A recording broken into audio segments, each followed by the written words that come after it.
धर्मेंद्र प्रधान इस्तीफा दो, इस्तीफा दो, इस्तीफा दो। I have told them because this is my right to have an education, to a basic necessity of every student, right? So that's why I'm here.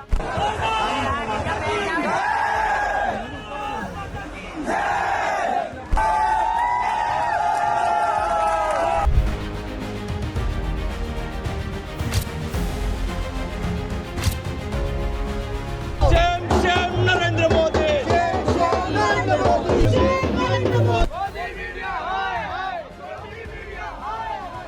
This will go nationwide now. This will go nationwide. ಮೊನ್ನೆ ದೆಹಲಿಯ ಜಂತರ್ ಮಂತರ್ನಲ್ಲಿ ನಡೆದ ಶಾಂತಿಯುತ ಪ್ರತಿಭಟನೆ ದೇಶದ ಯುವಜನತೆಯಲ್ಲಿ ಹೆಪ್ಪುಗಟ್ಟುತ್ತಿರುವ ಒಳಗುದಿಯ ಪ್ರತೀಕ. ಶಿಕ್ಷಣ, ಉದ್ಯೋಗಾವಕಾಶಗಳು, ಆರ್ಥಿಕ ಅವಕಾಶಗಳ ಕುರಿತ ವರ್ಷಗಳಿಂದ ಹತ್ತಿಕ್ಕಿರುವ ನಿರಾಶೆಯ ದೈತ್ಯ ನಿರ್ಗಲ್ಲಿನ ತುತ್ತ ತುದಿ ಮಾತ್ರ. ಜಲರಾಶಿಯಲ್ಲಿ ಅವಿತಿರುವ ಚದರ ಮೈಲಿಗಳುದ್ದದ ದೈತ್ಯ ಗಾತ್ರದ ಮಂಜಿನ ಹೆಬ್ಬಂಡೆ ಇದು. ಕಾಕ್ರೋಚ್ ಜನತಾ ಪಾರ್ಟಿಯ ಪ್ರತಿಭಟನೆಯಲ್ಲಿ ಕಂಡದ್ದು ಇದರ ಶಿಖರವಷ್ಟೇ. ಇದೇ ಹೊತ್ತಿನಲ್ಲಿ ರಾಹುಲ್ ಗಾಂಧಿ ನೇತೃತ್ವದ ಯುವ ಕಾಂಗ್ರೆಸ್ಸಿಗರ ಭಾರೀ ಪ್ರತಿಭಟನೆಗಳನ್ನು ನೆನೆಯಲೇಬೇಕಿದೆ. ಪೊಲೀಸರ ಲಾಠಿಯೇಟಿಗಳು, ಜಲಫಿರಂಗಿಗಳ ಕ್ರೌರ್ಯವನ್ನು ಲೆಕ್ಕಿಸದೆ ನಡೆಯುತ್ತಿರುವ ಈ ಪ್ರತಿಭಟನೆಗಳಿಗೆ ಗೋದಿ ಮೋದಿ ಮೀಡಿಯಾಗಳಲ್ಲಿ ಜಾಗ ಇಲ್ಲವಾಗಿದೆ. ನೀಟ್ ಮತ್ತು ಸಿಬಿಎಸ್ಇ ಪರೀಕ್ಷೆಗಳ ಪ್ರಶ್ನೆ ಪತ್ರಿಕೆ ಸೋರಿಕೆ ಮತ್ತು ಉತ್ತರ ಪತ್ರಿಕೆಗಳ ಮೌಲ್ಯಮಾಪನ ಹಗರಣಗಳು ಯುವಜನರನ್ನು ನಿರಾಶೆಯ ಕೂಪಕ್ಕೆ ತಳ್ಳಿವೆ.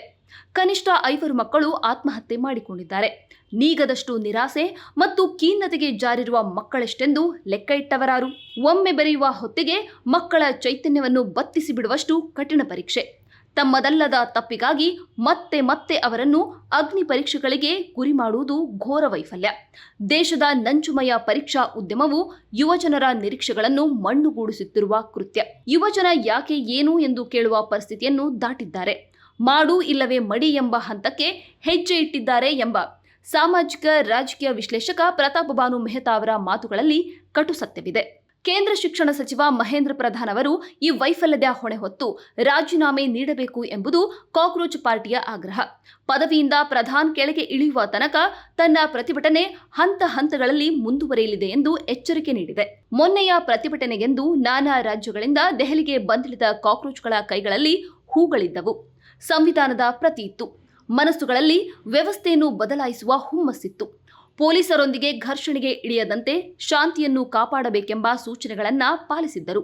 ಸರ್ಕಾರದ ಪಾಲಿಗೆ ತಾವುಗಳು ಕೇವಲ ಕೀಟಗಳೇ ಇರಬಹುದು, ಆದರೆ ನಾವು ಜೀವಂತವಿದ್ದೇವೆ ಮತ್ತು ನಮ್ಮ ಹಕ್ಕುಗಳಿಗಾಗಿ ಹೋರಾಟ ನಡೆಸುವ ಸಾಮರ್ಥ್ಯ ನಮಗಿದೆ ಎಂಬುದು ಕಾಕ್ರೋಚ್ಗಳ ಆತ್ಮವಿಶ್ವಾಸವಾಗಿತ್ತು. ಮೋದಿ ಸರ್ಕಾರ ತನ್ನ ವಿರುದ್ಧದ ಯಾವುದೇ ಪ್ರತಿಭಟನೆಗಳನ್ನು ಸಹಿಸಿರುವ ದಾಖಲೆಗಳಿಲ್ಲ. ರೈತ ಪ್ರತಿಭಟನೆಗೆ ದೇಶದ್ರೋಹದ ಹೆಸರಿಟ್ಟು ಬಗ್ಗು ಪಡೆಯಲು ಹವಣಿಸಿತು. ಪೌರತ್ವ ಕಾಯ್ದೆಯ ತಿದ್ದುಪಡಿ ವಿರೋಧವನ್ನು ಅಮಾನುಷವಾಗಿ ಹತ್ತಿಕ್ಕಿತ್ತು. ತನ್ನನ್ನು ಟೀಕಿಸುವವರನ್ನು ಯುಎಪಿಎ, ರಾಷ್ಟ್ರೀಯ ಭದ್ರತೆ, ದೇಶದ್ರೋಹ ಮುಂತಾದ ಕರಾಳ ಶಾಸನಗಳ ಅಡಿಯಲ್ಲಿ ತುಳಿಯುತ್ತಿದೆ. ಜೈಲುಗಳಿಗೆ ತಳ್ಳುತ್ತಲಿದೆ. ಉಕ್ಕಿನ ಹಸ್ತದಿಂದ ಹೊಸಗೆ ಹಾಕುತ್ತಲಿದೆ. ಭಯವನ್ನು ಬಿತ್ತಿ ಬೀರಲಾಗಿದೆ. ಇಂತಹ ಭಯದ ವಾತಾವರಣದ ಪರದೆಯನ್ನು ಹರಿದಿದ್ದೇ ಕಾಕ್ರೋಚ್ ಪಾರ್ಟಿಯ ಗಣನೀಯ ಸಾಧನೆ. ಪ್ರತಿಭಟನೆ ಸಾಧ್ಯವೆಂದು ತೋರಿಸಿದ್ದೇ ಒಂದು ಗೆಲುವು. ಕಾಕ್ರೋಚ್ ಜನತಾ ಪಾರ್ಟಿಯ ಆನ್ಲೈನ್ ಆಂದೋಲನ ಕ್ಷೇತ್ರ ಮಟ್ಟಕ್ಕೆ ಎಷ್ಟರ ಮಟ್ಟಿಗೆ ಇಳಿತೀತು ಎಂಬ ಕುರಿತು ಕುತೂಹಲ ಮತ್ತು ಆತಂಕವಿತ್ತು. 2 ಕೋಟಿ ಆನ್ಲೈನ್ ಅನುಯಾಯಿಗಳಿದ್ದರೂ ಮೊನ್ನೆಯ ಪ್ರತಿಭಟನೆ ಹಲವು ಸಾವಿರಕ್ಕೆ ಸೀಮಿತವಾಯಿತಲ್ಲ ಎಂದು ನಿರಾಶೆಗೊಂಡವರುಂಟು. ಎಷ್ಟಾದರೂ ಆಯ್ತಲ್ಲ ಎಂದು ಸಕಾರಾತ್ಮಕ ಹೊಳಹುಗಳನ್ನು ಕಂಡವರೂ ಉಂಟು. ಯುವಜನರು ತೋರಿಸಿರುವ ಈ ನಿರ್ಭೀತಿ ಮುಂಬರುವ ಪ್ರತಿಭಟನೆಗಳಿಗೆ ಇನ್ನಷ್ಟು ಸಂಖ್ಯೆಯನ್ನು ಸೆಳೆದರೆ ಆಶ್ಚರ್ಯವಿಲ್ಲ. ಕಾಕ್ರೋಚ್ ಜನತಾ ಪಾರ್ಟಿ ಕೇವಲ 3 ವಾರಗಳಷ್ಟು ಹಳೆಯ ಪಕ್ಷ. ಈ ಪಕ್ಷದ ಬೆಂಬಲಿಗರು ಬಹಳ ಹೆಮ್ಮೆಯಿಂದ ತಮ್ಮನ್ನು ಕಾಕ್ರೋಚ್ ಎಂದು ಕರೆದುಕೊಳ್ಳುತ್ತಾರೆ. ದೇಶದ ಆಡಳಿತ ವ್ಯವಸ್ಥೆಯ ಕುಸಿತ, ನಿರುದ್ಯೋಗ, ಅದಕ್ಷತೆ, ಅಸಾಮರ್ಥ್ಯ ಕುರಿತು ಯುವ ಜನಾಂಗ ಅದುಮಿಟ್ಟಿಕೊಂಡಿದ್ದ ಹತಾಶೆಯ ಒಂದು ಭಾಗವಷ್ಟೇ ಕಾಕ್ರೋಚ್ ಜನತಾ ಪಾರ್ಟಿಯ ರೂಪದಲ್ಲಿ ಹೊರಬಿದ್ದಿದೆ. ಭಾರತದ ಮುಖ್ಯ ನ್ಯಾಯಮೂರ್ತಿ ಸೂರ್ಯಕಾಂತ್ ಅವರು ಮೊಕದ್ದಮೆಯೊಂದರ ವಿಚಾರಣೆಯ ಸಂದರ್ಭದಲ್ಲಿ ಸರ್ಕಾರವನ್ನು ಟೀಕಿಸುವ ನಿರುದ್ಯೋಗಿ ಯುವಕರನ್ನು ಕಾಕ್ರೋಚ್ಗಳು ಪರೋಪಜೀವಿಗಳು ಎಂದು ಜರೆದಿದ್ದರು. ತಾವು ಬಳಸಿದ್ದ ಪದವೊಂದು ಆನ್ಲೈನ್ನಲ್ಲಿ ಬೃಹದಾಕಾರದ ಆಂದೋಲನವೊಂದಕ್ಕೆ ದಾರಿ ಮಾಡಿತೆಂದು ಅವರು ಕನಸಿನಲ್ಲಿಯೂ ಎಣಿಸಿರಲಿಕ್ಕಿಲ್ಲ. ಅಮೆರಿಕದ ಬೋಸ್ಟನ್ ವಿಶ್ವವಿದ್ಯಾಲಯದ ವಿದ್ಯಾರ್ಥಿ ಅಭಿಜಿತ್ ದೀಪ್ಗೆ ಈ ಅವಹೇಳನದ ಬೈಗುಳದಿಂದ ತೀವ್ರ ಮಾನಸಿಕ ಕ್ಲೇಶಕ್ಕೆ ತುತ್ತಾಗುವುದರ ಜೊತೆಗೆ ವ್ಯಂಗ್ಯಾತ್ಮಕ ಮೀಮ್ ಅಕೌಂಟ್ ತೆರೆಯಲು ಪ್ರೇರಣೆಯನ್ನು ಪಡೆದರು. ವಿಡಂಬನಾತ್ಮಕ ರಾಜಕೀಯ ಪಕ್ಷವೊಂದು ಹುಟ್ಟಿತು. ಬೆರಳೆಣಿಕೆಯ ದಿನಗಳೊಳಗೆ ಕಾಕ್ರೋಚ್ ಜನತಾ ಪಾರ್ಟಿಗೆ ಸಾಮಾಜಿಕ ಜಾಲತಾಣದಲ್ಲಿ ಅಭೂತಪೂರ್ವ ಬೆಂಬಲ ಸಿಕ್ಕಿತು. ಇನ್ಸ್ಟಾಗ್ರಾಂ ಒಂದರಲ್ಲೇ 2.25 ಕೋಟಿಯಷ್ಟು ಮಂದಿ ಹೊಸ ಪಕ್ಷದ ಹಿಂಬಾಲಕರಾದರು. ದೇಶದ ಯುವಜನ ಆಂದೋಲನಗಳ ಇತಿಹಾಸದಲ್ಲಿ ಇದೊಂದು ವಿರಳ ವಿದ್ಯಮಾನ. ನಿರುದ್ಯೋಗ, ಭ್ರಷ್ಟಾಚಾರ, ರಾಜಕೀಯ ನಿಷ್ಕ್ರಿಯತೆ, ಆಡಳಿತಾತ್ಮಕ ಅಧ್ವಾನಗಳನ್ನು ಕುರಿತು ಮಾಡತೊಡಗಿದ ವಿಡಿಯೋಗಳು, ಗೇಲಿಯ ವ್ಯಂಗ್ಯದ ಚಿತ್ರಗಳು, ವಿಡಿಯೋಗಳು ಸಾಮಾಜಿಕ ಜಾಲತಾಣಗಳಲ್ಲಿ 10 ಲಕ್ಷ ನೋಡುಗರನ್ನ ಸೆಳೆದಿದೆ. ವಿಡಂಬನೆಯನ್ನೇ ಹತಾರು ಆಗಿಸಿಕೊಂಡ 10 ಕಾಕ್ರೋಚ್ ಪಾರ್ಟಿ ಖಾತೆಗಳು ಜಿರಳೆಯನ್ನೇ ತಮ್ಮ ಚಿಹ್ನೆಯನ್ನಾಗಿ ಬಳಸಿಕೊಂಡಿವೆ.